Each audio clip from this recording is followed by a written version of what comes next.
ओम नमः शिवाय। आप सभी व्यूअर्स का पुनः स्वागत है। अपने उन सब व्यूअर्स को धन्यवाद देते हुए और मैं जो मई माह का राशिफल तैयार किया है, उसकी अगली राशि बनती है वो धनु राशि है। धनु राशि के बारे में थोड़ा-सा संक्षेप में बताने की कोशिश करती हूँ। धनु राशि किसकी राशि है? ये गुरु प्रधान राशि है और इन पे अभी साढ़े साती का लास्ट फेज़ चल रहा है धनु राशि वालों पे। हालाँकि गुरु और शनि के संबंध सम होते हैं, इसलिए आपको अब लास्ट फेज़ का जो सामना करना पड़ रहा है, वह थोड़ा-सा आपको 2.5 साल के बाद काफ़ी रिलीफ़ महसूस होगा।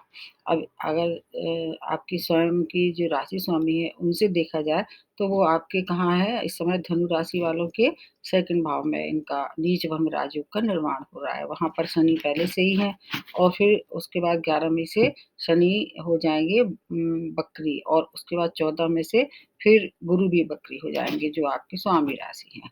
तो इस तरह से 2nd भाव में नीच भंग राजयोग का जो निर्माण हो रहा है, 2nd भाव वैसे तो गुरु का स्वयं का मतलब कारक भाव है और वहाँ पर मंगल भी रहने वाले हैं। इस तरह से 3 जो प्लैनेट होते हैं 2nd भाव में रहेंगे तो वो उस उनके प्रभाव में थोड़ी-सी भिन्नता आ सकती है। जैसे ही ये वक्री हो जाएँगे तो फिर आपको ज़्यादा अच्छा परिणाम होगा, मतलब आपके जो स्वामी राशि हैं। और इसके अलावा और बड़े ग्रह देखते हैं, राहु जैसे आपके अभी भी 7th भाव में है और केतु आपके लग्न भाव में है, जैसे थे वैसे ही रहने वाले हैं। जहाँ तक बुध की बात है, बुध आपके सूर्य के साथ है, सूर्य आपके कहाँ है 5th भाव में है।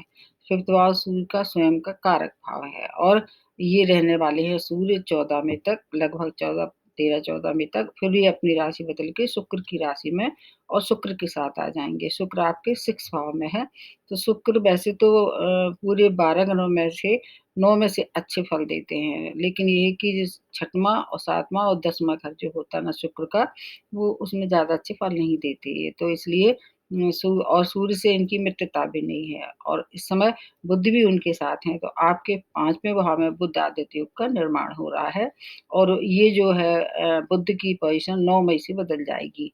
बुध अपनी राशि परिवर्तित करके शुक्र के साथ आ जाएँगे, वो भी 24 मई तक रहने वाले हैं। फिर 24 में से फिर अपनी ये राशि बदल के आपके 7th भाव में मिथुन राशि में आ जाएँगे। तो ये हो गया और मंगल जैसे 4 मई से मंगल अपनी राशि बदल जाएँगे। अभी मंगल उच्च राशि में है अपनी स्वयं की जो मकर राशि है वो मंगल की उच्च राशि है। तो इस तरह से ये हो गई आपकी प्लैनेटरी पोज़ीशन। अब इसके आधार पे मैं बताने की थोड़ी कोशिश करती हूँ कि आपको कहाँ-कहाँ लाभ हो सकता है, कहाँ सावधानी रखनी पड़ेगी। कार्यक्षेत्र और जो आपका व्यापार है, उसमें आपको मध्यम से ऊपर मतलब मध्य एवरेज से ज़्यादा आपको लाभ होगा और आपके क्योंकि सूर्य जो है वो भाग्य भाव के स्वामी हैं और वो उच्च अवस्था में रहने वाले हैं 13 मई तक 5th भाव में।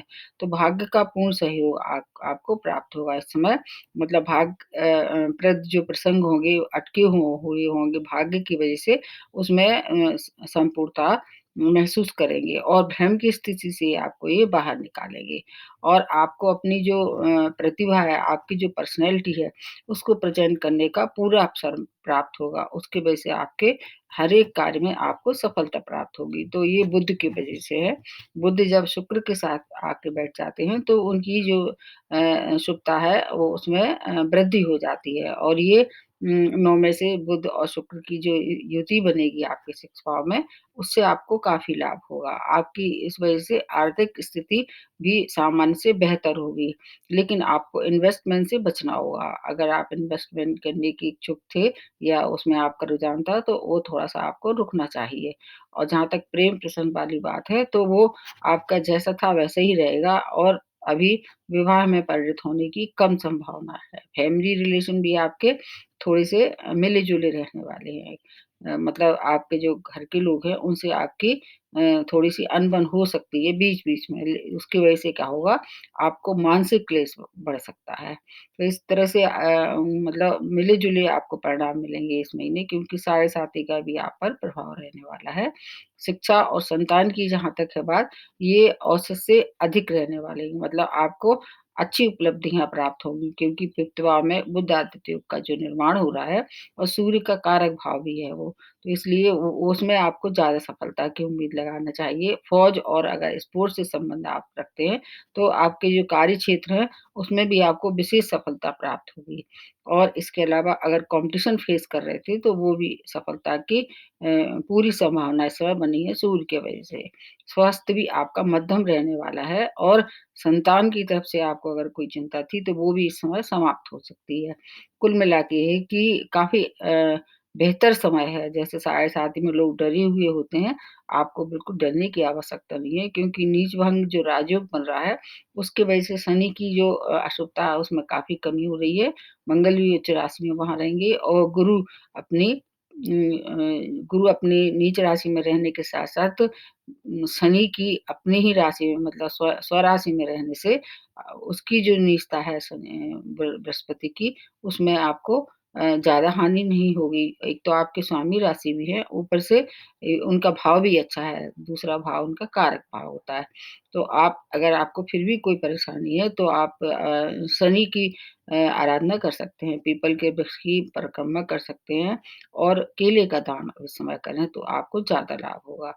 तो कुल मिला के ये स्थिति ऐसी है कि अगर आप चाहें तो इसको सँभाल सकते हैं कि साढ़े 7 ही का लास्ट फेज़ है, इसलिए आपको बिल्कुल भी घबराना नहीं है और शनि की ही ज़्यादातर आराधना करें, तो आपको बहुत सारी परेशानी से मुक्ति हो सकती है। तो आज के लिए इतना ही, नमस्ते और धन्यवाद।